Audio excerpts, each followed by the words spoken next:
नमस्कार, मैं आनंद कुमार स्वागत करता हूं आप सभी का स्टडी कैपिटल के इस ऑनलाइन लर्निंग प्लेटफॉर्म पे। जैसा कि आप सभी को पता है कि CUET यूजी के फॉर्म्स भरे जा रहे हैं, उसका लास्ट डेट भी नज़दीक है। तो हमारे यहाँ हमारे प्लेटफॉर्म पे CUET यूजी की प्रिपरेशन शुरू हो गई है, ठीक है।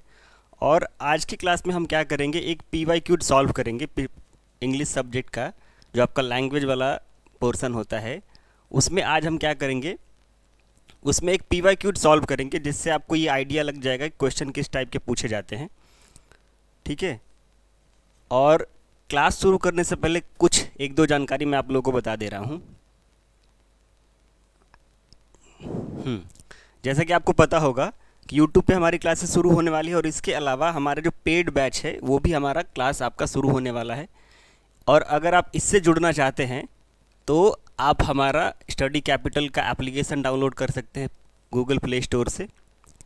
इसके साथ अगर आपको कोई भी जानकारी ऐप से जुड़ने के लिए या कोर्स से जुड़ने के लिए अगर कोई भी आपको समस्या हो रही है, आप जुड़ नहीं पा रहे हैं, तो आप इस दिए हुए नंबर पर कांटेक्ट कर सकते हैं। और आपको बताना चाहूँगा कि ये सबसे अफोर्डेबल प्राइस है। इसका जो प्राइस है आपका केवल 999 है, यानी अराउंड 1000 रुपीज़ है।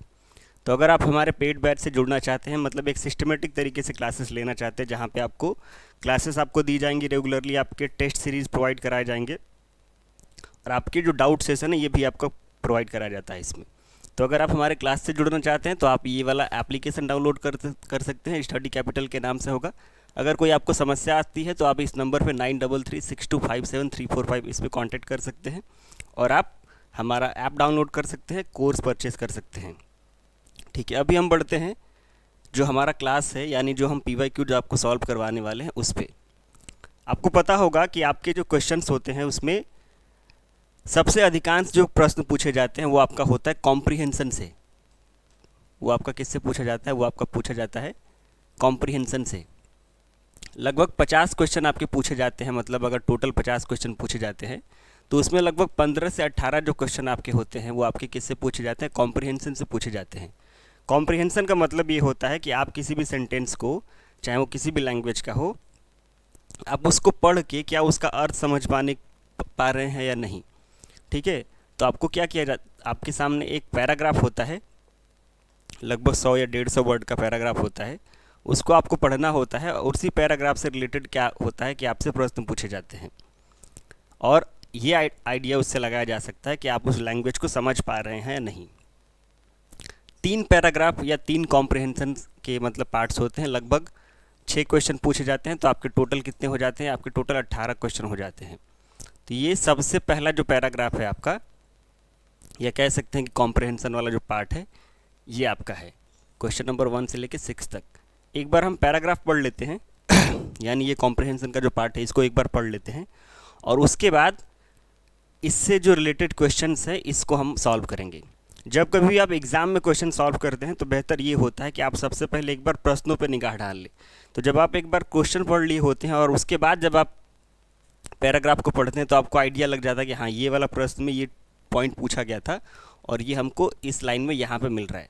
फिलहाल हम अभी आपको सॉल्व करवा रहे हैं, तो सबसे पहले हम इसको एक बार क्या करते हैं, एक बार पढ़ के आपको समझाने की कोशिश करते हैं।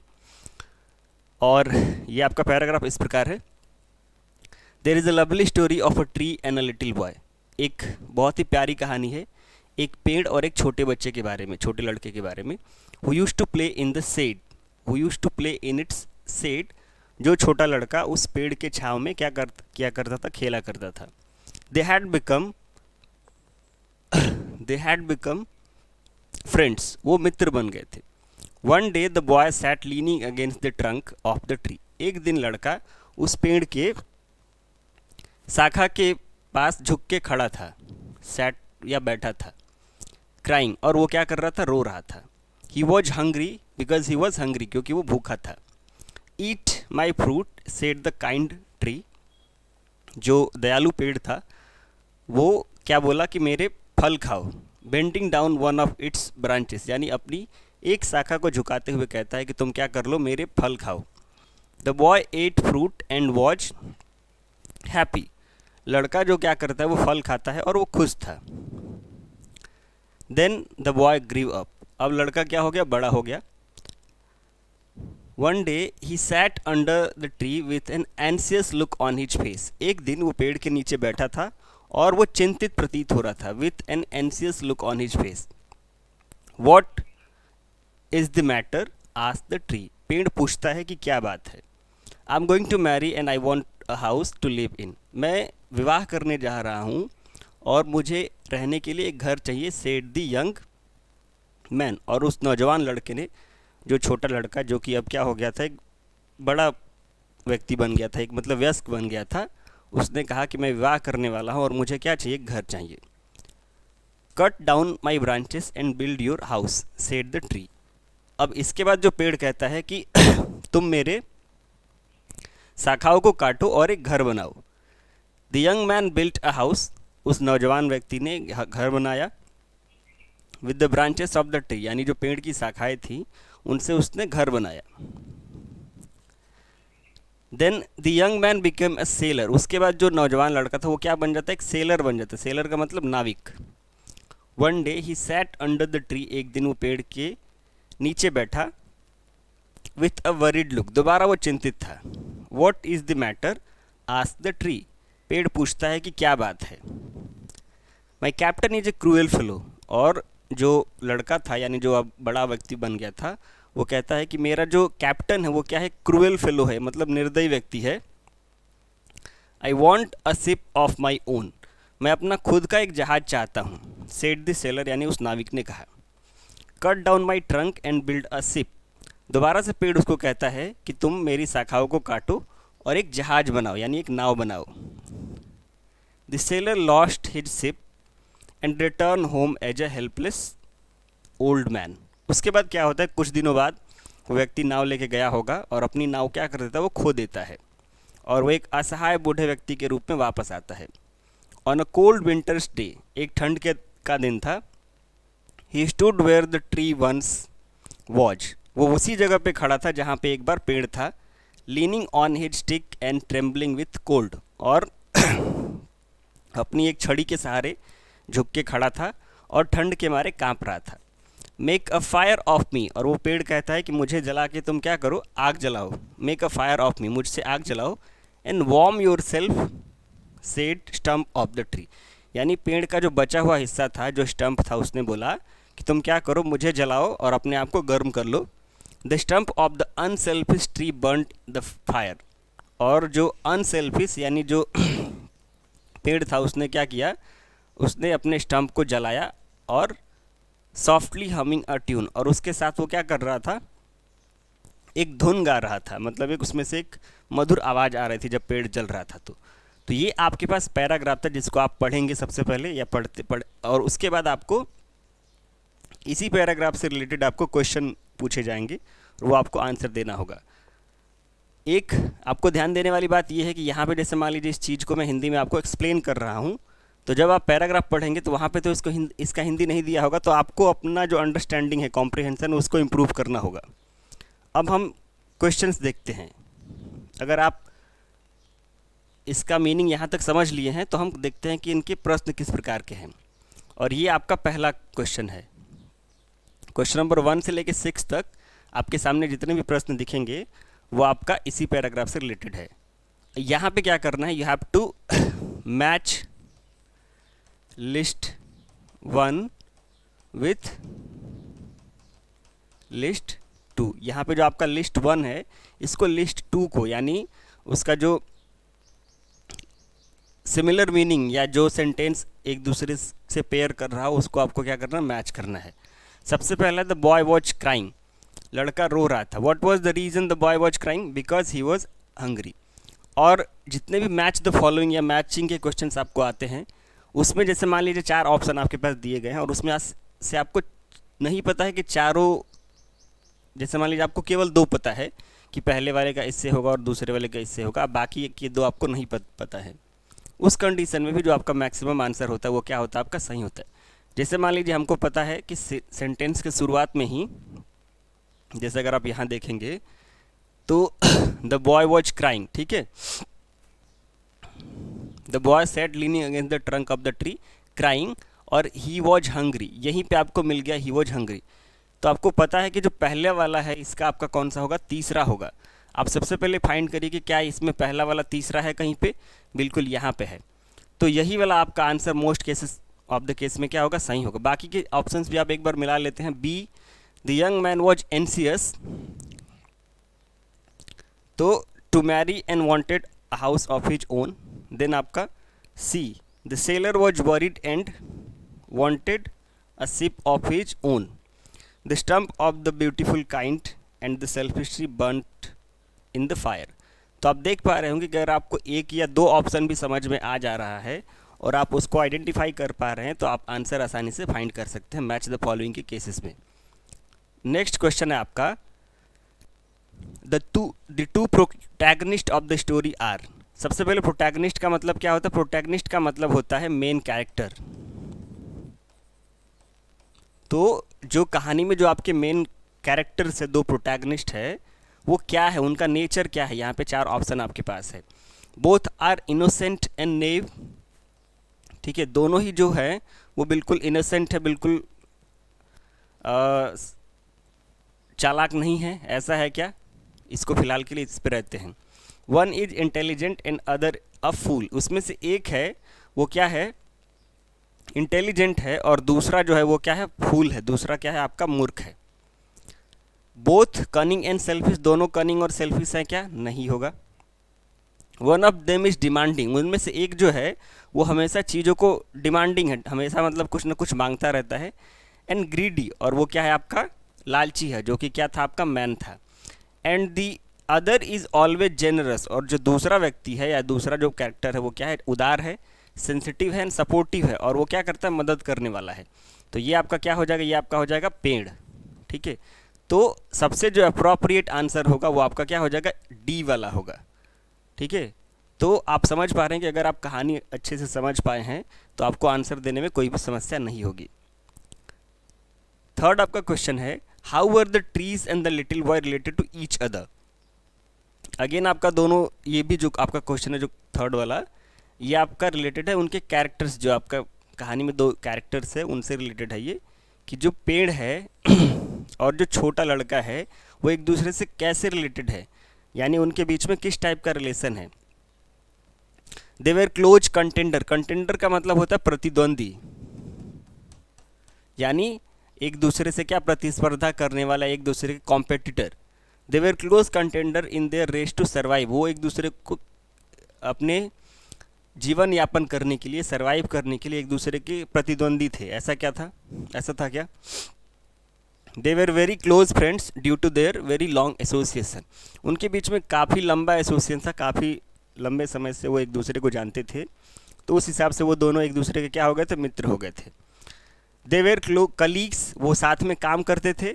एज दे वर्क टुगेदर, तो साथ में वो काम नहीं करते थे। दे वर कॉम्पिटिटर्स, अगेन वही बात आपका आ रहा है, contender and competitor in their need to fulfil their need. तो पहला और चौथा वाला जो ऑप्शन है दोनों एक जैसा है और दोनों ही आपका आंसर जो है ये नहीं होगा। ऑप्शन आपका कौन सा सही है, बी वाला। They were very close friend due to their very long association, काफ़ी समय से वो एक दूसरे से एसोसिएटेड थे, एक दूसरे को जानते थे, इसलिए वो क्या हो गए थे, एक दूसरे के मित्र हो गए थे। फोर्थ है, the story highlights the typical selfish human nature we are all familiar with. कह रहे ये जो कहानी है इसमें इंसान का जो एक टिपिकल ह्यूमन नेचर होता है, जो सामान्य एक ह्यूमन नेचर होता है, उसके बारे में इसमें वर्णन किया गया है, जिसके बारे में हम सभी परिचित हैं। और वो नेचर क्या है, आपके पास ऑप्शन है और इन ऑप्शन में से आपको बताना है कि कौन सा वाला सही होगा। कंपैशन एंड बेनेवलेंस, कंपैशन एंड बेनेवलेंस का मतलब होता है कि श्रद्धा और एक दूसरे की मदद करना, ठीक है। देन आपका कंजर्वेशन ऑफ फॉरेस्ट, इसमें पेड़ को बचाने की या जंगल को बचाने की हम बात कर रहे हैं, नहीं। कंपैशन एंड बेनेवलेंस की इसमें बात तो है लेकिन ये केवल वन साइडेड है, तो फिलहाल के लिए इसको रहने देते हैं। Then mindless greed to possess more and more wealth, कह रहा कि जो इंसान का एक नेचर होता है कि हम ज़्यादा से ज़्यादा धन अर्जित करें, ये वाला होगा क्या, बिल्कुल यही होगा। Heartless and foolish exploitation of nature, ये भी है, इसमें नेचर का एक्सप्लॉयटेशन के बारे में जिक्र किया गया है, लेकिन यहाँ पे जो अप्रोप्रिएट होगा आपका वो वाला ऑप्शन कौन सा होगा, वो आपका सी होगा। ठीक, मूव करते नेक्स्ट आंसर क्वेश्चन की तरफ। The stump of the unselfish tree burn in the fire softly humming a tune means, कह रहे कि जो पेड़ का जो बचा हुआ हिस्सा था वो जब जल रहा था तो उसमें एक मधुर आवाज़ आ रही थी, और इसका मतलब क्या हुआ, हमिंग अ ट्यून, इसका मतलब क्या हुआ कि every tree sings when it is burned, प्रत्येक पेड़ गीत गाता है जब इसको जलाया जाता है। The selfish tree felt no pain even in its acute suffering, कह रहे कि जो सेल्फिश पेड़ था, अच्छा यहाँ नीचे भी ऑप्शन है, the selfish tree felt no pain even in its acute suffering while dying caring for other, जो पेड़ था जब उसके पास बहुत ज़्यादा दुख था तभी भी वो दर्द महसूस नहीं कर रहा था और दूसरों के लिए जब कि क्या कर रहा था, वो मदद कर रहा था। Then frail and wonderful tree try to forget its pain by humming, जो आश्चर्यजनक और जो फ्रेल एंड वंडरफुल ट्री जो था वो अपने दुख को भुलाने के लिए क्या कर रहा था, मधुर गीत गा रहा था। The tree was a fool and was humming as it did not realise that it was dying, जो पेड़ था वो मूर्ख था और इसलिए वो गीत गा रहा था क्योंकि उसको पता नहीं था कि वो मरने वाला है। सबसे पहले आपको ऐसे आंसर आइडेंटिफाई करने होते हैं जो तो बिल्कुल नहीं होगा, तो मदद करने वाले लोग बेवकूफ़ नहीं होते हैं, ये आपका आंसर नहीं होगा। प्रत्येक पेड़ गीत गाते हैं जब उन्हें जलाया जाता है, तो ये भी आपका नहीं होगा। The frail and wonderful tree try to forget its pain, ऐसा नहीं कि उसे दर्द नहीं हो रहा था और उसे भुलाने की कोशिश कर रहा था वो, ये भी नहीं होगा।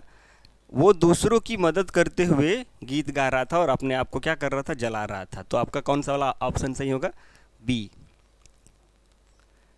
Next question we have, how would you define the relationship that the story illustrate. ये अगेन जो आपका दूसरा और तीसरा प्रश्न था उसी से मिलता जुलता है कि जो पेड़ और लड़के के बीच में रिलेशनशिप था वो किस प्रकार का था। It was a mutual symbiotic relationship, एक ऐसा रिलेशनशिप था जिसमें दोनों लोग म्यूचुअल अंडरस्टैंडिंग था, जिसमें प्रत्येक व्यक्ति एक दूसरे को समझ पा रहा था, एक दूसरे की कदर करता था। It was a relationship based on deceit and treachery, deceit and treachery का मतलब होता है कि छल कपट या एक दूसरे को धोखा देना, एक दूसरे को धोखा देने के आधार पर ये बेस्ड था। It was one sided relationship where the tree loved, cared for and supported the boy till the end, तो ये वाला आंसर आपका क्या होगा, करेक्ट होगा। डिसगीज्ड एनमिटी का मतलब क्या होता है, एनमिटी का मतलब होता है शत्रुता या दुश्मनी, और डिसगीज्ड का मतलब होता है छुपा हुआ, यानी एक प्रकार का ऐसा रिलेशनशिप था जिसमें वो दोनों एक दूसरे के क्या थे, दुश्मन थे, लेकिन ये बात एक दूसरे को वो जताना नहीं चाहते थे। इसका जो अप्रोप्रिएट आंसर होगा वो आपका सी होगा कि it was one sided relationship, ये एक ऐसा रिलेशनशिप था जिसमें वन साइडेड केयरनेस था, एक तरफ से पेड़ क्या कर रहा था, उस लड़के का सहारा बनने की कोशिश कर रहा था। तो आपका ऑप्शन कौन सा वाला सही होगा, सी ऑप्शन सही होगा। तो ये क्वेश्चन नंबर 1 से लेकर 6 तक आपके सामने जितने भी क्वेश्चन थे ये आपका जो हमने सबसे पहले ये पैसेज देखा था इससे रिलेटेड क्वेश्चन से। अभी 2 आपके पास ऐसे पैसेज आएंगे जिनमें अगेन आपको कॉम्प्रिहेंशन ही देखने को मिलेगा, जैसे यहाँ पे एक और आपके पास एक पैसेज है, ठीक है, और इसे मैं सिंपली रीड करूँगा, इसका मीनिंग आइडेंटिफाई करने की कोशिश करिए आप लोग जितने भी लोग देख रहे हैं, और आप ट्राई करिए कि क्या आप इसका जो अंडरस्टैंडिंग है इसको आप कॉम्प्रिहेंड कर पा रहे हैं, और फिर इसके अकॉर्डिंग हम क्वेश्चन देखेंगे। I must say that beyond occasionally exposing me to laughter my constitutional shyness has been of no great disadvantage to me.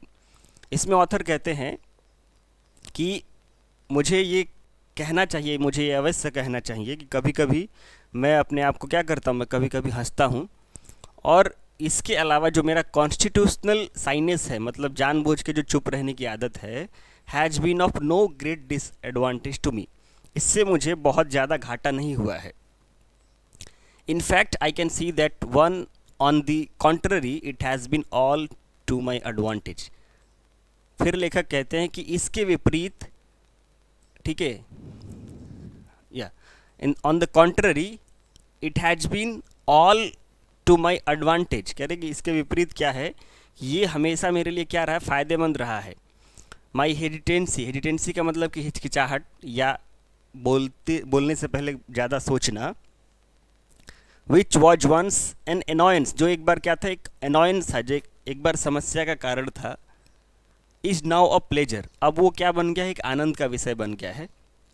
It's greatest pleasure has been that it has taught me the economy of words. और कह रहे कि इसका सबसे ज़्यादा जो आनंद है ये है कि इससे मुझे पता चल गया है कि इकोनॉमी ऑफ वर्ड्स क्या है। इकोनॉमी ऑफ वर्ड्स का मतलब कि शब्दों का कहाँ पे प्रयोग करना है, ये होता है economy of word. I have naturally form the habit of restraining my thoughts, और नेचुरली प्राकृतिक रूप से इन्होंने क्या कर लिया है, ऐसा एक आदत विकसित कर लिया है कि ये अपने विचारों को क्या कर सकते हैं, रिस्ट्रेन कर सकते हैं, मतलब विचारों को अपने ये काबू में रख सकते हैं। And I can now give my self the certificate, कहते हैं कि अब मैं अपने आप को ये प्रमाण दे सकता हूँ that a thoughtless word hardly ever escape of my tongue और पेन, कि मुश्किल से ही मेरे जुबान से या मेरे कलम से एक थॉटलेस वर्ड या बिना सोचे समझे कोई वर्ड या शब्द निकलता होगा। यानी ये बिना सोचे समझे ना कुछ बोलते हैं और ना ही लिखते हैं। ऐसा सब किस वजह से है, क्योंकि ये बहुत कम बोलते हैं या बोलने से पहले बहुत ज़्यादा सोचते हैं। I do not recollect, recollect कह रहे कि मुझे ऐसा कोई भी याद नहीं आता है या ऐसा कोई भी मतलब वाक्य याद नहीं आता है। Ever having had to regret anything in my speech और राइटिंग, कह रहे कि इससे फ़ायदा ये हुआ है कि मुझे कोई भी ऐसी बात याद नहीं आती है कि मुझे अपने लिखने या बोलने की वजह से कभी भी पछताना पड़ा हो, क्योंकि ये बहुत ही सोच समझ के बोलते थे, बहुत ही ये रिजर्व्ड थे। I have thus been spared many a mishap and waste of time, कह रहे कि इसके वजह से क्या हुआ है कि मैंने बहुत सारा समय और जो मिसहैप था, मतलब जो झगड़ा होने विवाद होने वाली सिचुएशन थी, उससे मैंने अपने आप को बचाया है। Experience has taught me that silence is part of the spiritual discipline, और कहते हैं कि अनुभव ने मुझे ये बताया, experience has taught me that silence is part of the spiritual discipline, कि जो साइलेंस है वो स्पिरिचुअल डिसिप्लिन का एक भाग होता है। ऑफ अ वोटैरिटी ऑफ ट्रूथ, जो सच्चाई का क्या होता है, सच्चाई को दर्शाता है। प्रोनेस टू एग्जैगरेट, प्रोनेस का मतलब होता है कीननेस, मतलब आप किसी भी चीज़ को लेके बहुत ज़्यादा उत्सुक हैं। एग्जैगरेट मतलब बातों को बढ़ा चढ़ा के बताना, कि अगर आप बातों को बढ़ा चढ़ा के बताने के उत्सुक हैं। या टू सप्रेस और मॉडिफाई द ट्रूथ, या किसी आप सच्चाई को दबाने या उसे मॉडिफाई करना चाहते हैं। विटिंगली और अनविटिंगली, ठीक है, मतलब बुद्धिमानी से या बुद्धिमानी का प्रयोग ना करते हुए भी। Is a natural weakness of a man, ये व्यक्ति का एक प्राकृतिक क्या है, अवगुण है। And silence is necessary in order to surmount it, और अगर आप इस पर विजय प्राप्त करना चाहते हैं तो जो साइलेंस है, जो चुप्पी है, वो बहुत ही ज़रूरी है। A man of few words will rarely be thoughtless, कह रहे कि जो व्यक्ति कम बोलता है वो मुश्किल से ही थॉटलेस होगा, मतलब बिना सोचे समझे बोलेगा इन हिज स्पीच, यानी वो बिना सोचे समझे ऐसा रेयरली होगा कि वो कुछ बोले। He will measure every word, यानी वो प्रत्येक वर्ड को बोलने से पहले क्या करेगा, सोचेगा या उसका आकलन करेगा। तो ये था आपका पैराग्राफ। अब इससे जुड़े प्रश्न देखते हैं। The expression my constitutional shyness, constitutional का मतलब कि जो साइनेस यानी जो चुप्पी था, जो ऑथर जानबूझ के मतलब चुप रहते थे। कॉन्स्टिट्यूट का मतलब होता है बनाना। My constitutional shyness in the given passage would mean, इस पैसेज में जो कॉन्स्टिट्यूशनल साइनेस वर्ड यूज किया गया है, साइनेस, या इसका मतलब क्या है। ऑप्शन आपके पास है, shyness mention in article 1 in the Indian constitution, तो इसमें कहीं भी कॉन्स्टिट्यूशन की बात नहीं आई है, तो पहला वाला ऑप्शन आपका नहीं होगा। Shyness prescribed as a mark of our democracy in the preamble of our constitution, दोबारा यहाँ पे प्रीएम्बल और कॉन्स्टिट्यूशन की बात आ रही है, तो ये वाला भी ऑप्शन आपका नहीं होगा। The innate in natural shyness in the author, दूसरा भी, चौथा वाला ऑप्शन भी देख लेते हैं।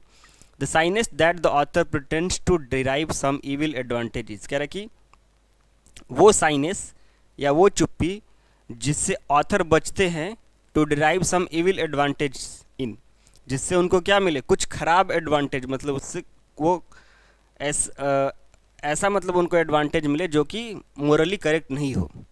सी वाला जो आपका आंसर है, the innate and natural shyness, innate का मतलब होता है ऐसा कोई चीज़ जो आपके पास पहले से हो, मतलब आपके दिमाग में या आपका नेचुरल हैबिट हो। तो यहाँ पे जो माई कॉन्स्टिट्यूशनल साइनेस है, इसका मतलब क्या होगा कि जो ऑथर का जो इनेट एबिलिटी था चुप रहने का, उसकी बात कर रहे हैं हम लोग। तो ये आपका आंसर कौन सा वाला होगा, सी वाला होगा।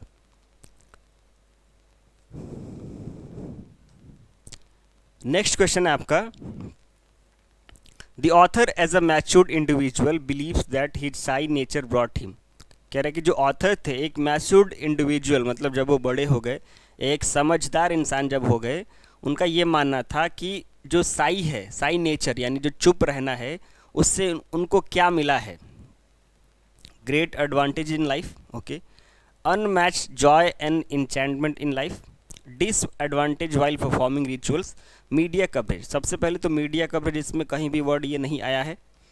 देन आपका डिसएडवांटेज की भी बात हम नहीं कर रहे हैं। इस पूरे पैराग्राफ में, पूरे उस कॉम्प्रिहेंशन वाले पार्ट में कहीं भी साइनेस को डिसएडवांटेज के रूप में नहीं बताया गया है। Unmatched joy and enchantment in life,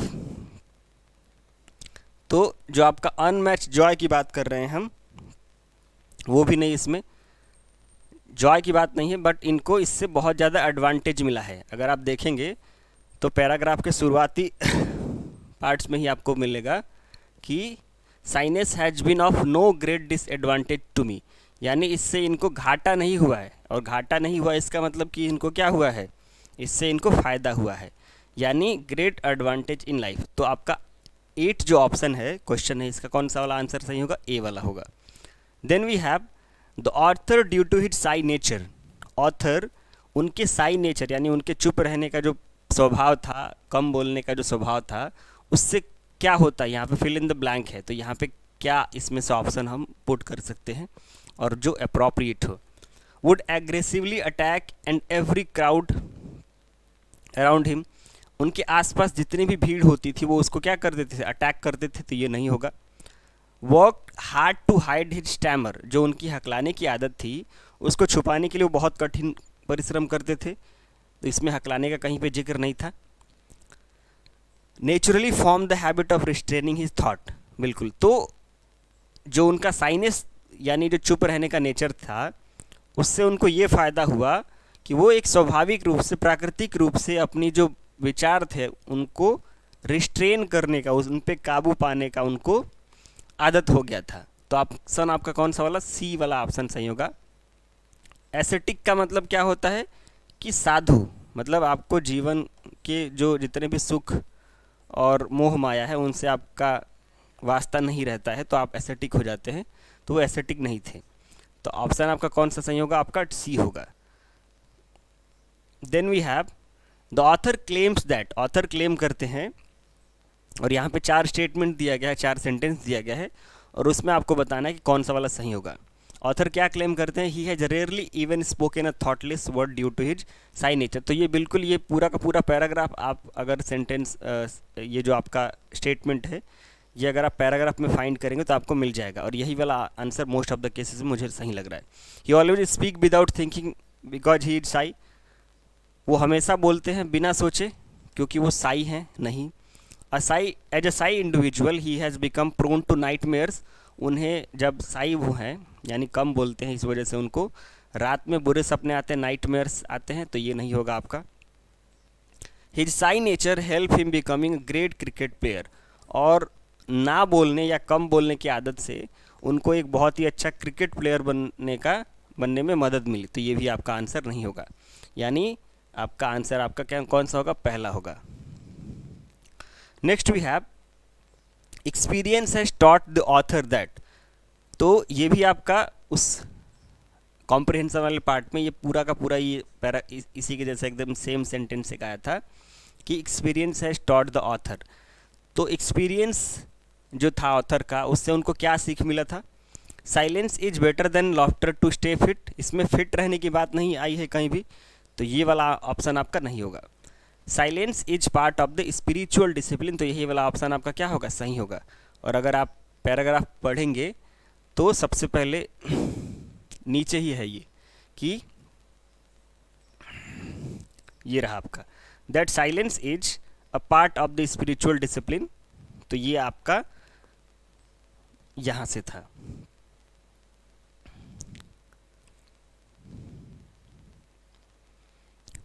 then we have, और ये इस कॉम्प्रहेंशन का लास्ट आपका 12 नंबर का क्वेश्चन है।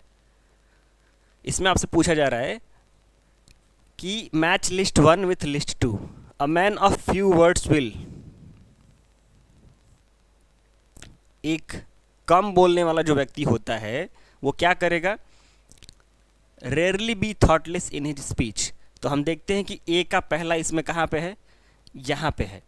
बाकी के भी ऑप्शन हम मैच कर लेते हैं और यही वाला आपका आंसर भी होगा। फिर my hesitancy in speech was once a annoyance, proneness to exaggerate, modify and suppress the truth is a natural weakness in man. Then my shyness occasionally exposed me to laughter. तो यहाँ पे जो आपका answer दिख रहा है वो बिल्कुल सिंपल है, पहले का ए का फर्स्ट, बी का सेकंड, सी का थर्ड एंड डी का फोर्थ। तो ऐसे भी आपको, यानी जो डिफ़िकल्टी का लेवल आप देख पा रहे होंगे कॉम्प्रिहेंशन में, बहुत ज़्यादा टफ नहीं है। आपसे ऐसे क्वेश्चन पूछे जा रहे हैं कि जहाँ पे अगर आप सेंटेंस को पढ़ के, पैराग्राफ को पढ़ के उसका अर्थ समझ पा रहे हैं तो आप आसानी से उसको कर लेंगे। और ये आपका तीसरा कॉम्प्रिहेंशन है। कॉम्प्रिहेंशन के 3 क्वेश्चन पूछे जाते हैं, मतलब 3 आपके कॉम्प्रिहेंशन के पार्ट होते हैं और प्रश्न आपके लगभग 15 से 18 हो जाते हैं। और ये थोड़ा सा बड़ा पैराग्राफ है, इसको मैं एक बार स्पीडी रीड करूँगा, मतलब थोड़ा सा तेज में पढ़ूँगा।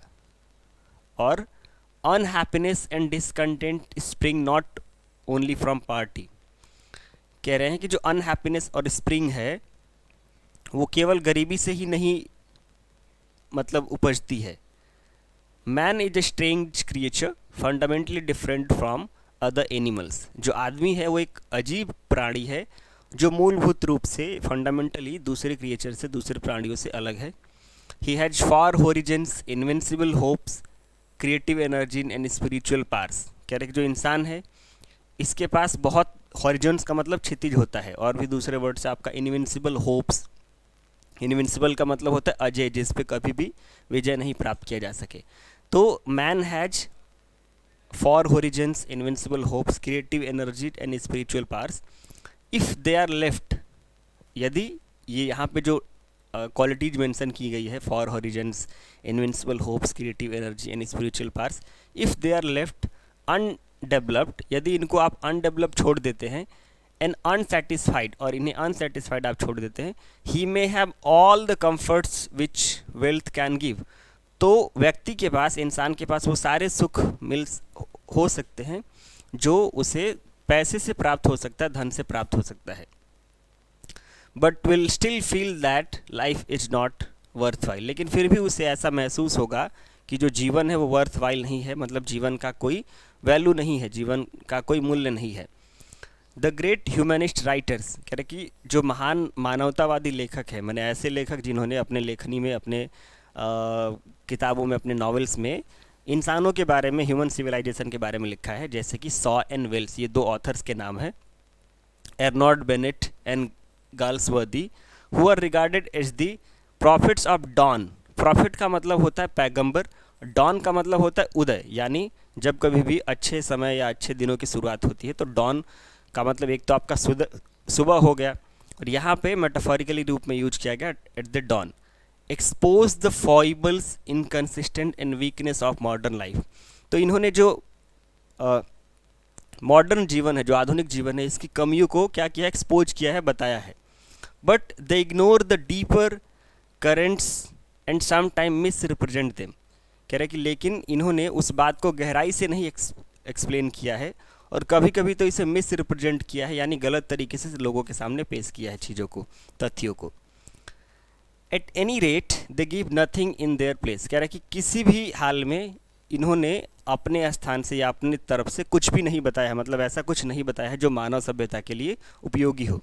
इन द वॉइड, वॉइड का मतलब होता है खाली जगह या शून्य, सूनापन।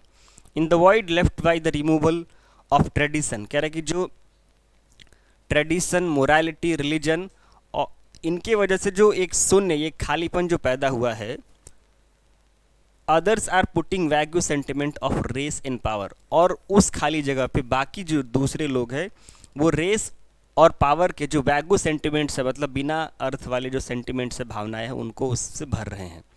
The modern mind is shaped by Rousseau social contract. और यहाँ पे फिर कुछ ऑथर्स और उनकी किताबों के नाम लिखा जा रहा है कि जो आधुनिक दिमाग है, मतलब आधुनिक लोगों का जो दिमाग है, उसमें क्या क्या भरा गया है। रूसो सोशल कॉन्टैक्ट, रूसो एक लेखक है जिनके किताब का नाम है social contact. Marks capital, marks की किताब का नाम है कैपिटल। और डार्विन एक बहुत ही फेमस साइंटिस्ट है और इनकी किताब है on the origin of species. And Spengler जो है इनकी किताब है the decline of the west. The outward chaos and confusion of our lifes reflect the confusion of our heart and mind. कह रहा है कि हमारे बाहर, मतलब हमारे चारों तरफ, इंसानी सभ्यता में जो चारों तरफ केओस दिख रहा है, वो जो कन्फ्यूजन दिख रहा है, ये हमारे हृदय और दिमाग के बीच के जो कन्फ्यूजन है उसको दर्शाता है। कॉन्स्टिट्यूशंस से प्लेटो, प्लेटो कहते हैं कि जो कॉन्स्टिट्यूशंस है, मतलब हमारे सामने, हमारे आसपास, हमारे बाहर जितनी भी चीज़ें आपको देखने को मिल रही हैं, are but the reflection of the outside world of the value which prevails in men's mind. ये इंसान के दिमाग के भीतर जो छवि बनी होती है उसी का एक प्रकार का रिफ्लेक्शन होता है। There must be a change in ideas which cherish, कह रहे कि जिस प्रकार के विचारों को हम चेरिस करते हैं, जिस प्रकार के विचारों को हम बढ़ावा देते हैं, इनमें बदलाव होना चाहिए। इन द वैल्यूज़ भी एडॉप्ट, और जिस प्रकार के मूल्यों को हम एडॉप्ट करते हैं इनमें भी बदलाव होना चाहिए। Before we can give social expression to them, और कह रहे कि समाज में उन वैल्यूज़ को स्थापित करने से पहले इनको क्या करना चाहिए, इनको एक प्रकार का इनमें एक प्रकार का बदलाव लाना चाहिए। We help to secure the future only to the extent to which we ourselves are change, कह रहा है कि हम केवल उतना ही समाज को बदल सकते हैं जितना कि हम अपने आप को बदल सकते हैं। What is missing in our age is the soul. लेखक कहते हैं कि हमारे समय में, हमारे युग में अगर कोई चीज़ है जो छूट रहा है, जिसकी कमी है, तो वह है सोल, यानी आत्मा। There is nothing wrong with the body, शरीर के साथ कुछ भी नहीं है। यानी ऑथर कहते हैं कि जो लोग हैं, जो इस संसार में इस समय के जो लोग हैं मॉडर्न टाइम के, इनके शरीर के साथ कुछ नहीं, इनके दिमाग यानी इनके सोल, इनकी आत्मा, इनकी सोच के साथ गलत है। We suffer from sickness of spirit, कह रहे कि जो आत्मा है इसकी बीमारी से हम सभी क्या है, पीड़ित हैं। We must discover our roots in the eternal and regain faith in the transient truth which will order life, discipline, discord elements and bring unity and purpose into it. If not, when the floods come and the winds blow and beat upon the house, it will fall. लेखक कहते हैं कि अगर ये सारी चीज़ें नहीं होती हैं तो आने वाले समय में जब फ्लड आएगा, जब बाढ़ आएगा, जब आधी तूफान आएगा, तो जो इट विल फॉल, यानी जो मानव सभ्यता है ये क्या हो जाएगी, ये तबाह हो जाएगी, ख़त्म हो जाएगी। तो ये आपका पैराग्राफ था। अभी हम प्रश्न देखते हैं। क्वेश्चन नंबर 13 आपका है, the author implies that if the eternal values and ideas are not regained then, और सबसे लास्ट में हमने पढ़ा था कि if so we have if not when the flood comes and the winds blow and beat upon our house, it will fall. तो ये आपका उसी से रिलेटेड क्वेश्चन है। The author implies that if the eternal values and ideas are not regained, then what will happen? The world will be flooded, संसार में बाढ़ आ जाएगा। The sky will fall, आसमान गिर जाएगा। The human civilisation and society will ruined forever. तो ये वाला आंसर आपका सही होगा। भले ही यहाँ पे बाढ़ की बात की जा रही है या दुनिया तबाह हो जा रही है, ये बात किया जा रहा है, लेकिन यहाँ पे इनका जो मतलब है ये इस बात से है कि जो संसार है, संसार में जो सभ्यताएं हैं ये समाप्त हो जाएगी। तो ये वाला आंसर आपका क्या हो जाएगा, सही हो जाएगा। डी वाला ऑप्शन भी देख लेते हैं। The earth will get sucked into a black hole. जो संसार है ये ब्लैक होल इसको पूरा का पूरा खींच लेगा। तो इस पूरे ही पैराग्राफ में कहीं भी ब्लैक होल का जिक्र नहीं था। Okay, then we have according to the author the humanist writers have ignored. जो ह्यूमनिस्ट राइटर्स थे जैसे कि आपके गाल्सवर्दी थे humanist writer, Shaw and Wells who are regarded as the prophets of dawn expose the foible and weakness of the model, but they ignore the deeper and ठीक है and sometimes they misrepresent them। तो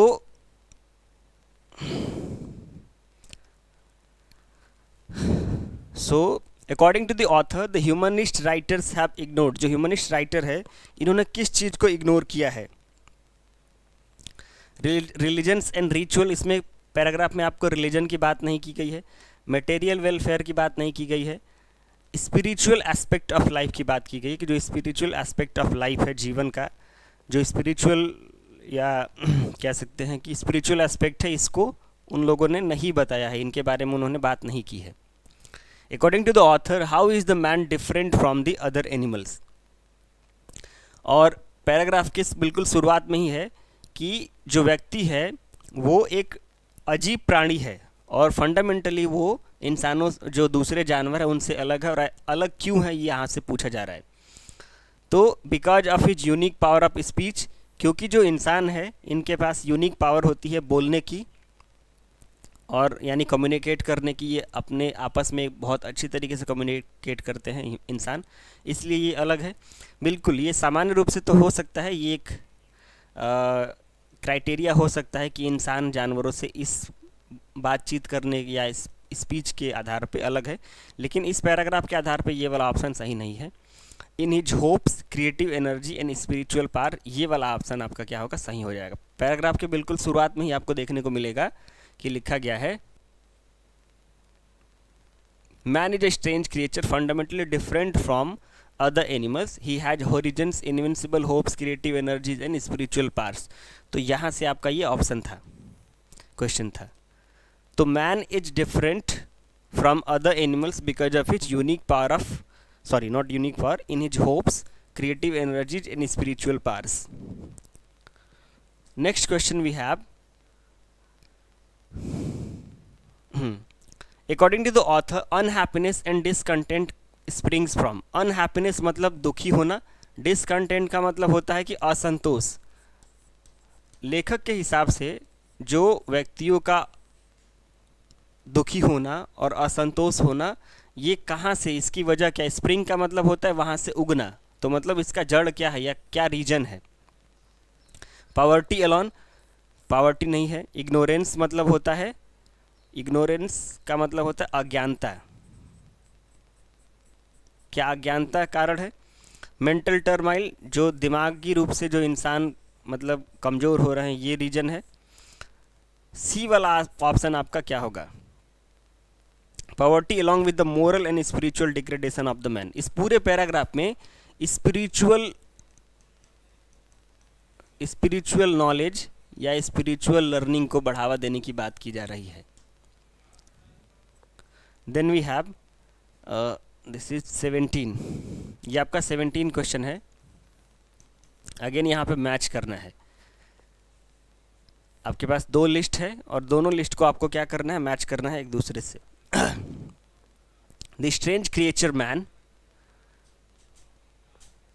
is fundamentally different from others. देखते हैं पहले का third है कहाँ कहाँ पे, तो पहले का थर्ड आपका केवल एक ही जगह है, बाकी के ऑप्शन हम मिला लेते हैं और यही वाला ऑप्शन आपका सही भी होगा, आप लोग मैच भी कर सकते हैं। ठीक है, तो ये यहाँ तक आपके तीन जो सेट थे कॉम्प्रिहेंशन के थे। अब आपके जो क्वेश्चन पूछे जाएंगे जो दूसरे आपके टॉपिक होते हैं, जो ग्रामर हो गया, वो कैब हो गया, ईडियम्स एंड फ्रेज हो गया, उनसे पूछे जाते हैं।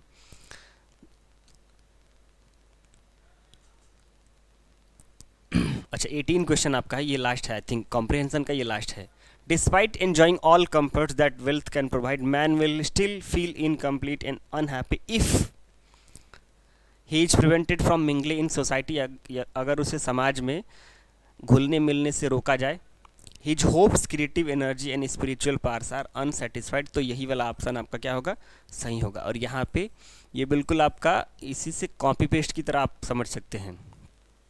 तो यहाँ पे ये आपका लिखा गया है, he may have all comfort which wealth can give but will still feel that life is not worthwhile। ठीक है, if they are left, यानी ये जो क्वालिटीज़ है, far horizons, invincible hopes, creative energy and spiritual powers, यदि इन्हें left किया जाता है या इन्हें फुलफिल नहीं किया जाता है तो व्यक्ति क्या होगा, his life is not worth while, इंसान को ऐसा लगेगा कि उसका जो जीवन है वो वर्थ वाइल यानी उसका कोई भी मोल नहीं है। तो कौन सा वाला आंसर आपका सही हो जाएगा, आपका सही हो जाएगा बी वाला।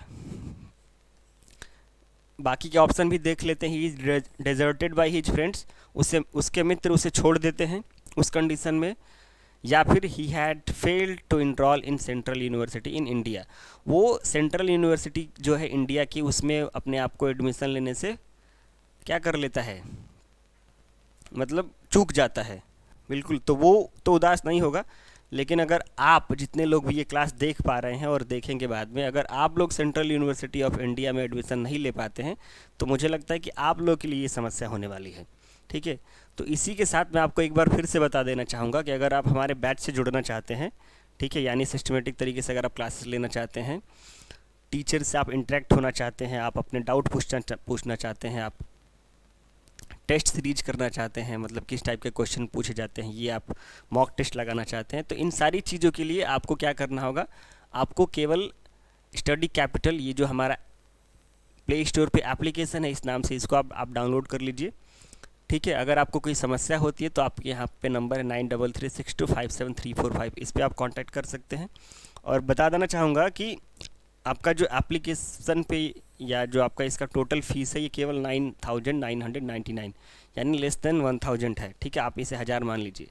तो इतना आपका ये आपका एक डिटेल था जो मैं आपको बताना चाहता था कि अगर आप कोर्स हमारा परचेज़ करना चाहते हैं, मतलब सिस्टमेटिक तरीके से अगर आप क्लासेस लेना चाहते हैं तो ये आप डाउनलोड कर सकते हैं प्ले स्टोर से एप्लीकेशन, इस नंबर पे आप कांटेक्ट कर सकते हैं और हमारा कोर्स परचेज़ कर सकते हैं। नेक्स्ट वी हैव, अभी आपके जो क्वेश्चन पूछे जाएंगे यहाँ पे, जैसे कॉम्प्रिहेंशन के हमने क्वेश्चन देख लिए लगभग 18। अब आपके जो क्वेश्चन होंगे ये किस टॉपिक से पूछे जाएंगे, ये आपका होगा इडियम्स एंड फ्रेज हो गया, सिनोनिम्स एंटोनिम्स हो गया, देन ग्रामर हो गया आपका, एक्टिव पैसिव और नरेशन, फिगर ऑफ स्पीच, इनसे रिलेटेड आपके क्वेश्चन पूछे जाएंगे। अभी आपका जो यहाँ पे क्वेश्चन है ये क्या कह रहा है, इसको देखते हैं। Form the given option, select the pair of words which carries the same relationship to the given pair of words। तो आपको यहाँ पे जो सेट ऑफ वर्ड दिए गए हैं दो, इनके बीच में जिस टाइप का रिलेशन है उसी टाइप का रिलेशन आपको आइडेंटिफाई करना है इन 4 पेयर्स में। तो respect and regard they both are synonyms to each other. Respect का मतलब भी सम्मान करना होता है, रिगार्ड का मतलब भी सम्मान होता है, यानी ये एक दूसरे के क्या है, आपके सिनोनिम्स है। ठीक, तो हमको ऐसा पेयर चूज करना है जो एक दूसरे के क्या हो, सिनोनिम्स हो। स्टेन का मतलब क्या होता है, धब्बा। स्पॉटलेस का मतलब क्या होता है, जिसमें कोई भी दाग नहीं हो। तो ये एक दूसरे के क्या है, आपके ऑपोजिट। रूइन का मतलब होता है बर्बाद करना, रिपेयर का मतलब बनाना, तो ये भी एक दूसरे के क्या है, ऑपोजिट है। रिग्रेट का मतलब होता है पछतावा, रिजॉइस का मतलब होता है आनंद उठाना, तो ये आपके एक दूसरे के ऑपोजिट है।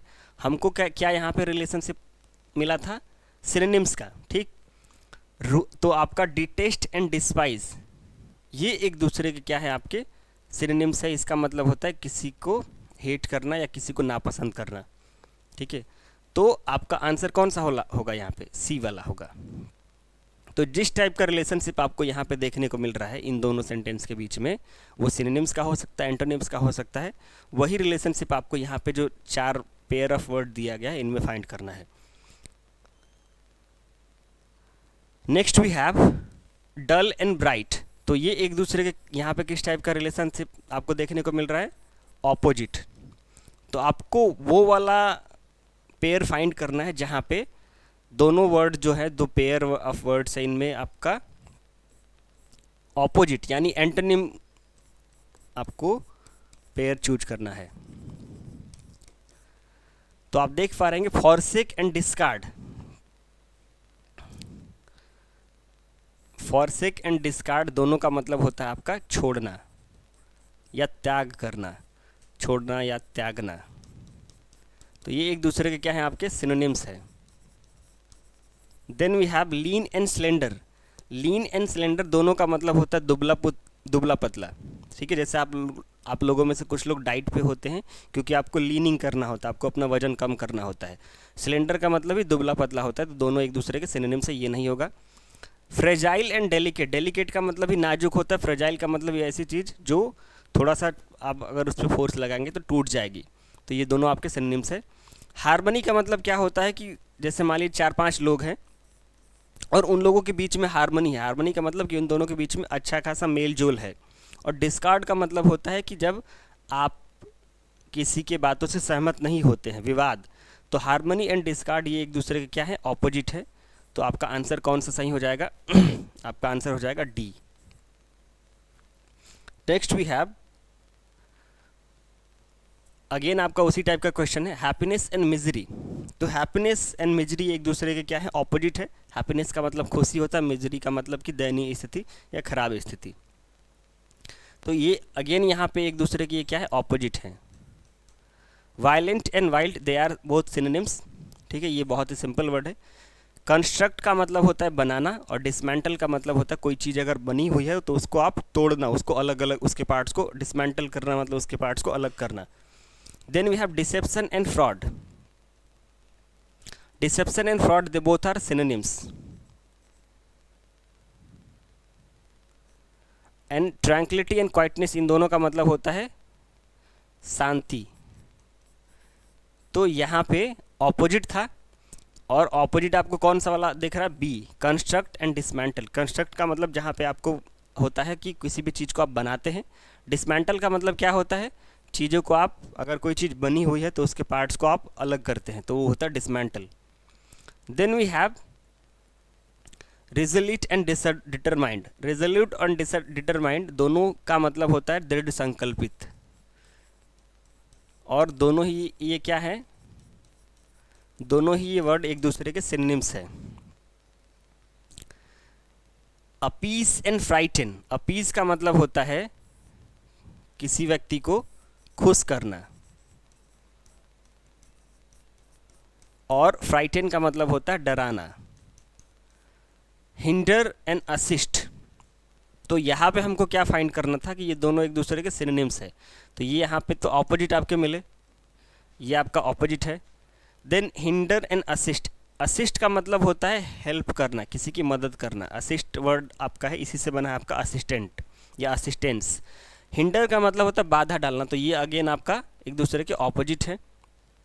बर्सन एंड मोशनलेस। मोशनलेस का मतलब होता है कि अच्छा, मोशनलेस का मतलब होता है कि रेस्ट, एक ऐसी ऑब्जेक्ट जो किस में है? रेस्ट में है। अब बसल का मतलब होता है कि हिलती डुलती, मतलब गतिशील। तो ये भी आपके एक दूसरे के ऑपोजिट है। लास्ट वाला ऑप्शन बचा आपका डी, जो कि है मिनिएचर एंड स्मॉल। स्मॉल का मतलब छोटा होता है, मिनिएचर का मतलब ही स्मॉल होता है। जैसे स्मॉल रेप्लिका या कोई भी बड़ी चीज़ है उसका आप छोटा वर्जन में आप उसका डिज़ाइन या मॉडल बनाते हैं, तो उसको हम लोग उसके लिए वर्ड यूज करते हैं miniature. Then we have the word, it's not a word, it's arrangement of sentences. आपके 3 से 4 या 4 से 5 क्वेश्चन किससे पूछे जाते हैं? Arrangement of sentences, arrangement. तो इसमें क्या होता है कि कोई सेंटेंस होता है, एक बड़ा सा सेंटेंस होगा, उसके पार्ट्स को क्या कर दिया जाता है कि स्प्लिट कर दिया जाता है अलग अलग पार्ट्स में, और स्प्लिट करने के बाद उसके सीक्वेंस को ऊपर नीचे कर दिया जाता है। उसको आपको अरेंज करना होता है कि उसका जो मीनिंग है वो कंप्लीट हो। और सबसे पहले आपको ये पता होना चाहिए कि जो सेंटेंस होता है उसके शुरुआत में सब्जेक्ट होता है, बीच में वर्ब होता है और लास्ट में क्या होता है, ऑब्जेक्ट होता है। सबसे पहले हम फाइंड करते हैं कि अगर यहाँ पे 4 पार्ट दिए गए हैं किसी सेंटेंस के, तो सेंटेंस बन किससे सकता था, मतलब सेंटेंस के शुरुआत में क्या आ सकता था। The people about their right, ये नहीं आएगा, डी से शुरू हो सकता है। The administration will soon launch, इसमें आपका सब्जेक्ट भी है, वर्ब भी है और ऑब्जेक्ट भी है, ठीक है। मतलब सिंपल सेंटेंस में आपका सब्जेक्ट वर्ब ऑब्जेक्ट होगा। अगर कंपाउंड सेंटेंस है तो उसमें मतलब आपके क्लॉज हो सकते हैं, 2 वर्ब हो सकता है। तो सेंटेंस आपका शुरू किससे होगा, सेंटेंस आपका शुरू होगा डी से। The administration will soon launch. अब लॉन्च के बाद आपको क्या होगा, यहाँ पे सब्जेक्ट वर्ब, ये ऑब्जेक्ट नहीं है, ये वर्ब है, ये हेल्पिंग वर्ब है और ये आपका ऑब्जेक्ट है। यहाँ पे ये आपका मेन वर्ब है। अब यहाँ पे क्या आएगा, आपका ऑब्जेक्ट आएगा कुछ ना कुछ। तो launch what, a consumer protection drive to educate the people about the right and to warn traders about against using fraudulent means. तो आप देख पा रहे हैं कि डी से शुरू होगा, उसके बाद ए, तो डी ए कहाँ पे आपको देखने को मिल रहा है, यहाँ पे। तो यही वाला आंसर आपका क्या होगा, सही होगा। क्लियर है।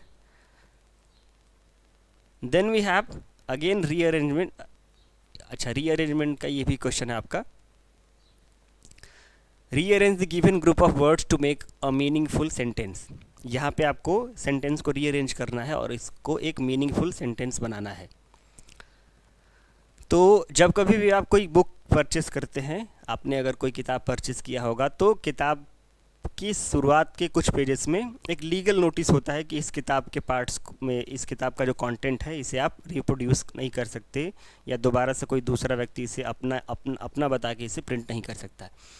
तो ये बहुत ही मतलब कॉमन एक कह सकते हैं कि एक सेंटेंस आपको देखने को मिलता है कि no part of this publication में बी। तो आपका ए से शुरू होगा, ए से कौन सा है, ये है, may be reproduced, stored or transmitted in any form without the written permission of the publisher of the book। तो बहुत ही सिंपल है ये आपका, यहाँ से शुरू होगा, ये आपका पहला हो गया, ये दूसरा, ये तीसरा और चौथा। तो ए डी बी सी ये आपका क्या हो जाएगा, सही हो जाएगा। Next we have rearrange the given group. Again आपका रीअरेंजमेंट है। रीअरेंजमेंट का आई थिंक 3, 4 या 5 क्वेश्चन होगा रीअरेंजमेंट का आपका। अच्छा, सी से शुरू होना चाहिए। सबसे पहले किससे नहीं शुरू होगा, फॉर से आपका बहुत रेयर है कि सेंटेंस आपका शुरू होता है।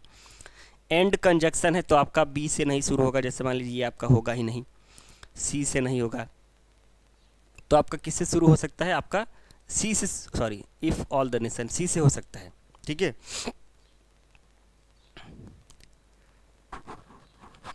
If all the nations work together, तो ये आपका सी से कितने ऑप्शन है हमारे पास, एक ऑप्शन है। टुगेदर ये आपका पहला हो गया। For the common good of Mankind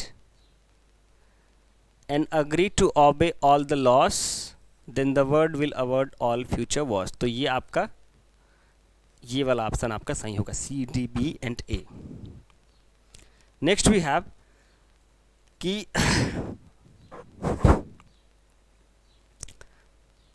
सबसे पहले आपको क्या फाइंड करना होता है, subject. Windshield and the rear screen, ये आपका नहीं होगा। तो सब्जेक्ट आपका कहाँ से शुरू कौन सा इसमें सब्जेक्ट आपको लग रहा है, सेंटेंस की शुरुआत किससे हो सकती है, बी से।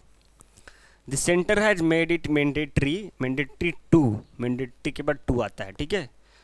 तो ये आपका हो गया ये ऑन दी। तो आपका B and C, sorry mandatory के साथ टू आता है, wait but we have other sentences clause also. The centre has made it mandatory, ये आपका होगा BACT।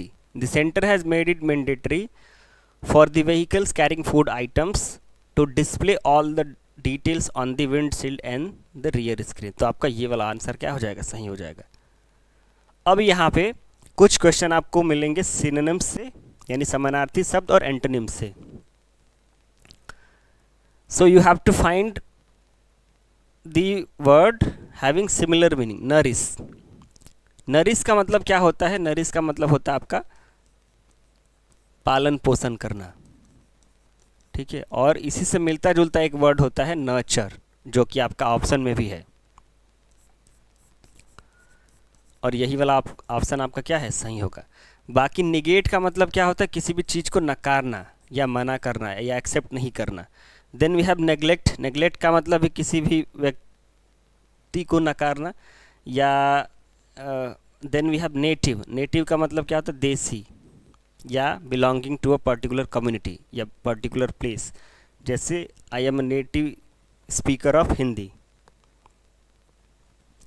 Then we have listless,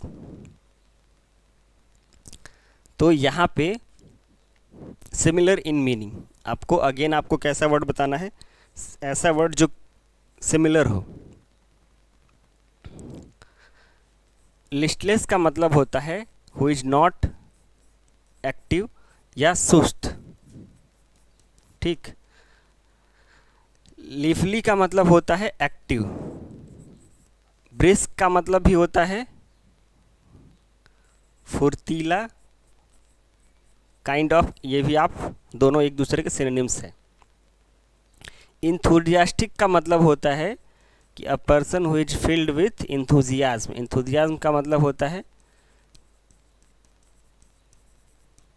जैसे इंथुजियास्टिक, तो मतलब फील्ड विथ इमोशंस, ठीक है, मतलब बहुत एक्टिव। लिथार्जिक का मतलब होता है सुस्त। तो कौन सा वाला आंसर आपका सही हो जाएगा? C, listless. Then we have sophisticated. Sophisticated एक वर्ड होता है जिसका मतलब होता है एक्सपीरियंस। इसका मतलब क्या होता है? एक्सपीरियंस्ड, ठीक है। ऑप्शन आपके पास है, यहाँ पे भी आपको सिमिलर ही देखना है। इजी का मतलब होता है आसान, सिंपल का मतलब साधारण, नेइव का मतलब होता है, आई थिंक नेइव का मतलब होता है कि लेस एक्सपीरियंस्ड, एक ऐसा व्यक्ति जिसे बहुत ही कम अनुभव हो। और एक्सपीरियंस का मतलब होता है अनुभवी। तो आप देख पा रहे होंगे कि सोफिस्टिकेटेड का जो आपका आंसर होगा कौन सा होगा? डी हो जाएगा। Then we have the word lament. Lament एक वर्ड होता है, और लैमेंट से आपका लैमेंटेशन बनता है, ये आपका नाउन है, ये आपका क्या है? वर्ब है, ठीक है। लैमेंट का मतलब क्या होता है? लैमेंट का मतलब होता है कि शोक करना, ठीक है। कंप्लेन का मतलब शिकायत होता है। मोर्न का मतलब भी वही होता है, विलाप करना। कंसोल का मतलब होता है किसी को सांत्वना देना, मतलब जैसे कोई व्यक्ति है जिसके साथ कोई अनहोनी हो गया है, तो आप उसे समझाते हैं, सांत्वना देते हैं, तो यू कंसोल देम। सेलिब्रेट का मतलब क्या होता है? ये तो बहुत ही सिंपल वर्ड है, तो खुशी मनाना या उत्सव मनाना। तो लैमेंट जो है, जो कि इसका आपको बताना था सिमिलर, तो ये कौन सा वाला हो जाएगा? मोन, MOURN। We have next word from the given option select the correctly spelled word. कुछ लगभग 3 से 4 ऐसे आपके क्वेश्चन होते हैं जो आपके स्पेलिंग मिस्टेक से होते हैं, स्पेलिंग मिस्टेक्स। और डिटोरिएट एक वर्ड होता है, इसका आपका स्पेलिंग होता है DETERIORATE। और डिटोरिएट का मतलब होता है कम करना, कम करना या कम होना। जैसे my marks has been deteriorated, मेरे मार्क्स क्या हो गए हैं? कम हो गए हैं। Then you have the word pneumonia. Pneumonia क्या होता है? एक प्रकार का बीमारी होता है और इसका स्पेलिंग होता है PNEUMONIA। और ये क्या होता है? एक प्रकार का इन्फेक्शन होता है इन लंग्स, जिससे लोगों को या बच्चों को खास करके सांस लेने में दिक्कत होने लगती है। इन्फेक्शन हो जाता है लंग्स में। तो स्पेलिंग आपका कौन सा वाला सही होगा? PNEUMONIA। Then we have the word emergency, और ये बहुत ही सिंपल वर्ड है। इसकी प्रोनाउंसिएशन ई से होता है, ठीक है। तो आपका कौन सा वाला आंसर सही हो जाएगा? Emergency. We say it emergency but we should say emergency. Then we have the word bureaucrat, और ब्यूरोक्रेट का मतलब क्या होता है? पहले मैं हिंदी बता दे रहा हूँ। ब्यूरोक्रेट का मतलब होता है नौकरशाह, ठीक है। ब्यूरोक्रेसी का मतलब होता है नौकरशाही। और ऑप्शन आपका जो सही है वो वाला है कौन सा? D, BUREAUCRET।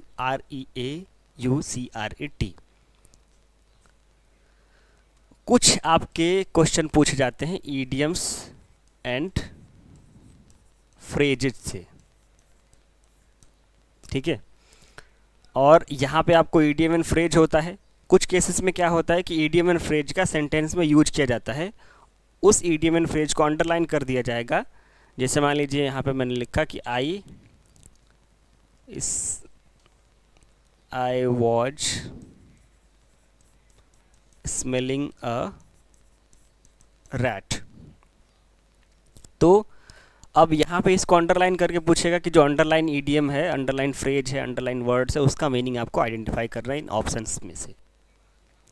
To smell rat का मतलब होता है कि to get, sorry not get confuse, to suspect a trick और अ डिसीट, और to be suspicious about something, मतलब शक करना। To spot rats in a dark room नहीं होगा। To misunderstand the speaker ये नहीं होगा। टू गेट कन्फ्यूज नहीं होगा। तो स्मेल रैट का मतलब क्या होता है? टू बी सस्पिशियस और टू सस्पेक्ट अ ट्रिक और अ डिसीट, और अगर आप हिंदी इसका जानना चाहेंगे तो आप कह सकते हैं कि शक करना। Then we have to take a leap in the dark. Leap का मतलब होता है छलांग लगाना, और डार्क का मतलब होता है अंधेरा, यानी अंधेरे में छलांग लगाना।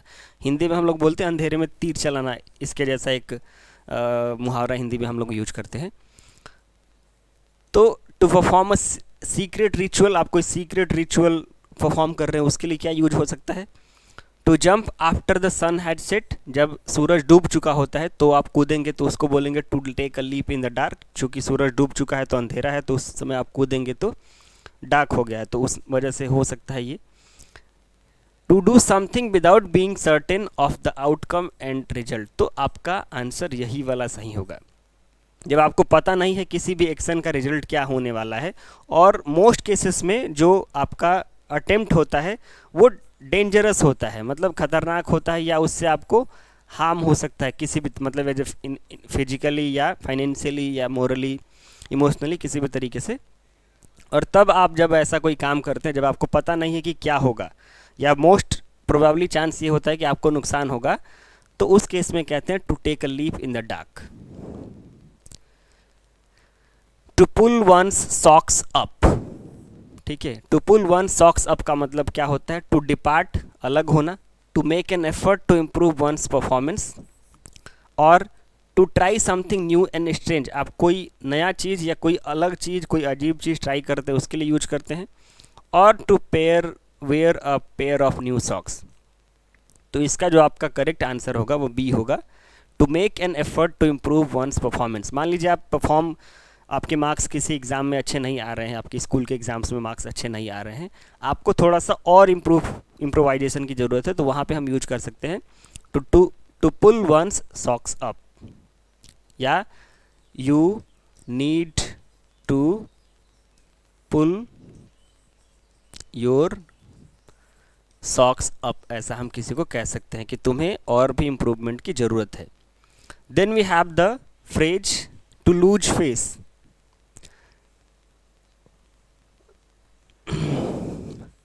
From the given option, select the one which most correctly explain the given expression to lose face. तो लूज फेस का मतलब, जैसे फेस जो वर्ड है इसका यूज हम लोग किसके लिए करते हैं? प्राइड, प्राइड के लिए, ठीक है। टू लूज फेस का मतलब यहाँ पे क्या हो जाएगा? टू लूज योर प्राइड, या फिर to lose respect from others, ठीक है। टू फील सैड नहीं होगा, टू लुक एंग्री नहीं होगा, टू गेट और टू बी कन्फ्यूज नहीं होगा। टू लूज फेस का मतलब क्या होता है? To lose respect from others. Then we have the next phrase, it's not a phrase actually, it's one word substitution. यहाँ पे आपका एक फ्रेज या सेंटेंस दिया रहेगा और उस फ्रेज या सेंटेंस के लिए हम वन वर्ड सब्स्टिट्यूशन क्या यूज कर सकते हैं? One who is new and in experience in a certain job. तो जो व्यक्ति नया होता है किसी काम में, उसको अनुभव नहीं होता है, उसके लिए वर्ड हम लोग यूज करते हैं नोविस। एक और वर्ड हम लोग पीछे देख रहे थे NAIVE, नाइफ, ये भी वर्ड यूज करते हैं।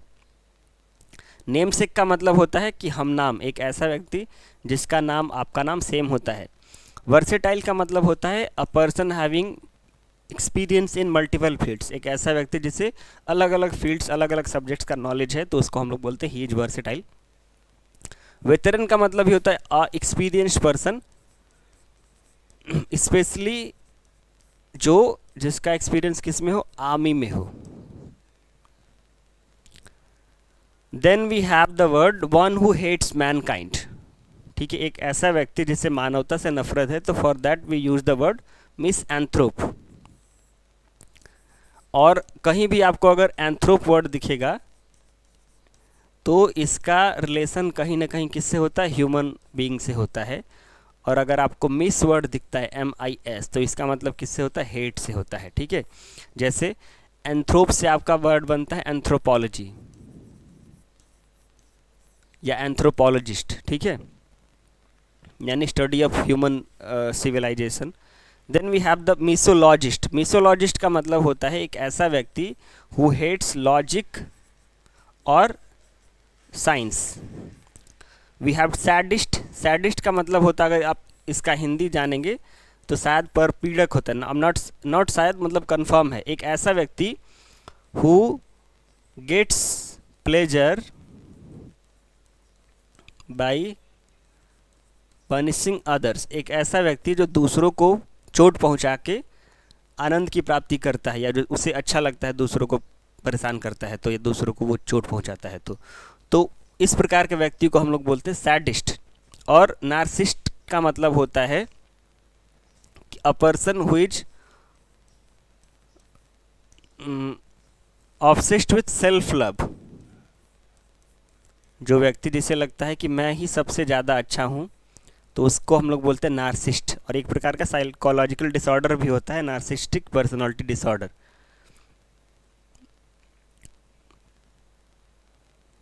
Then we have the word recurring every 10 years, तो उसके लिए वर्ड यूज किया जाता है डेसेनियल। आपको पता होता है जब मेजरमेंट आप पढ़ते हैं तो डे का जो यूज होता है ये 1/10 के लिए यूज किया जाता है, या 10 के सेंस में इसका यूज किया जाता है।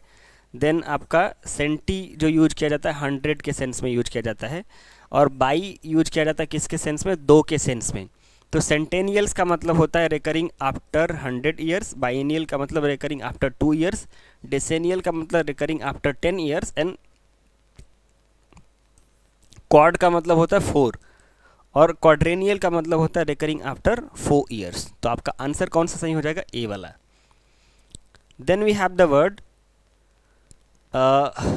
Fear of water.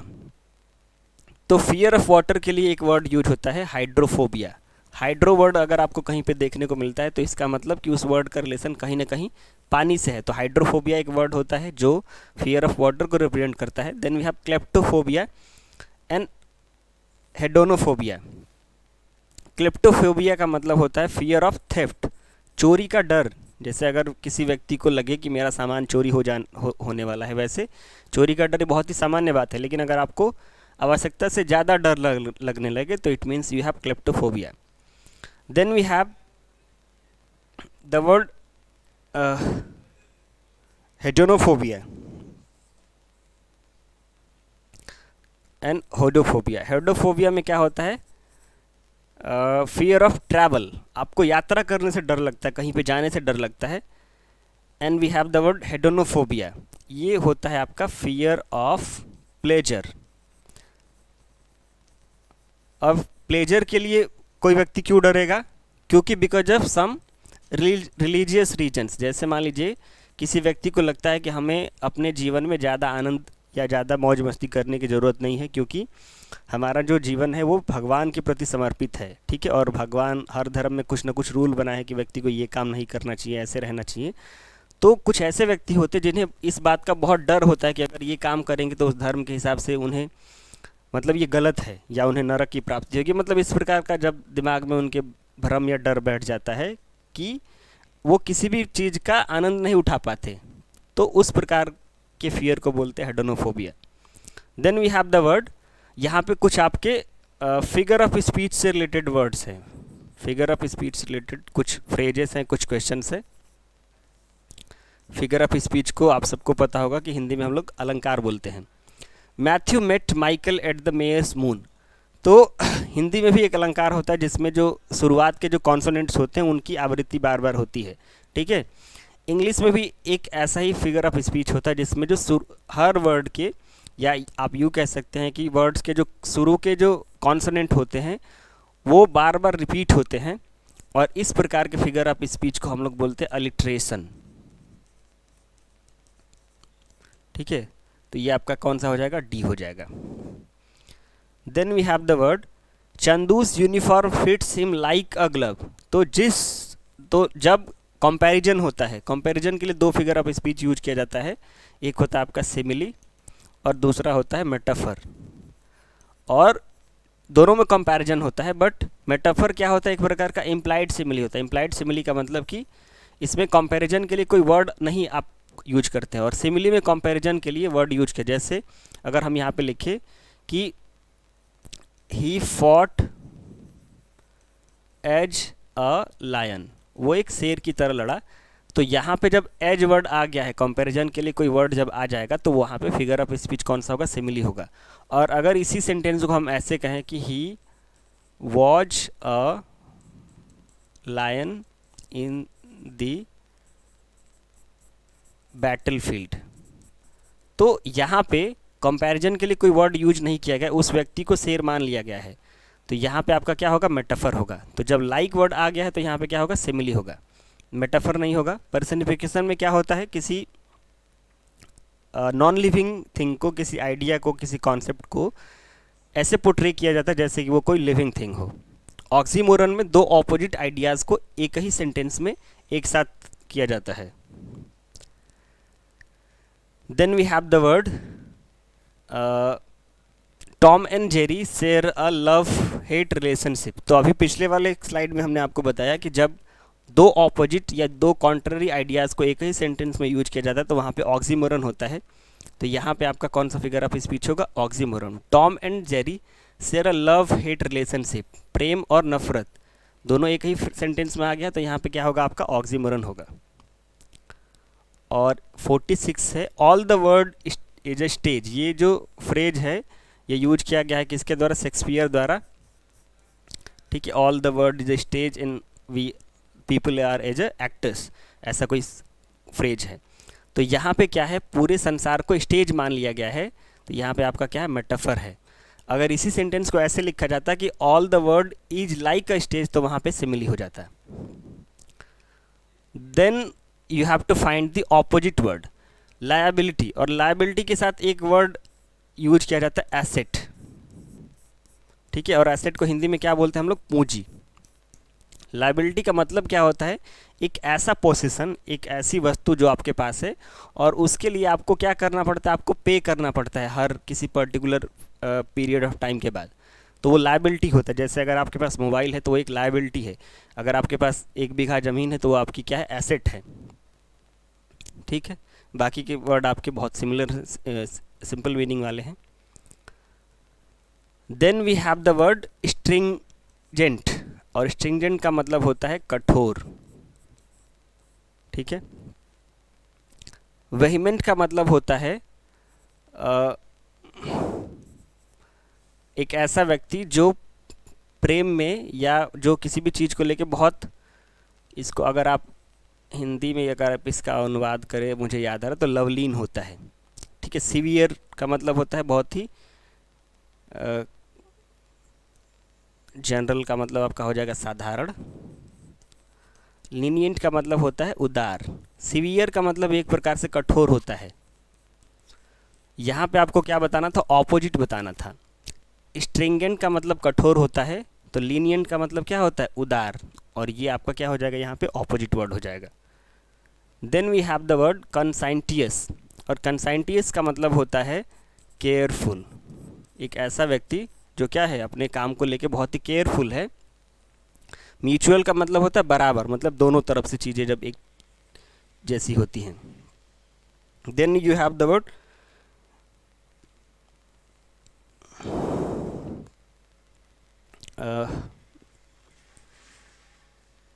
Okay, then we have the word meticulous. Meticulous का मतलब होता है मेहनती।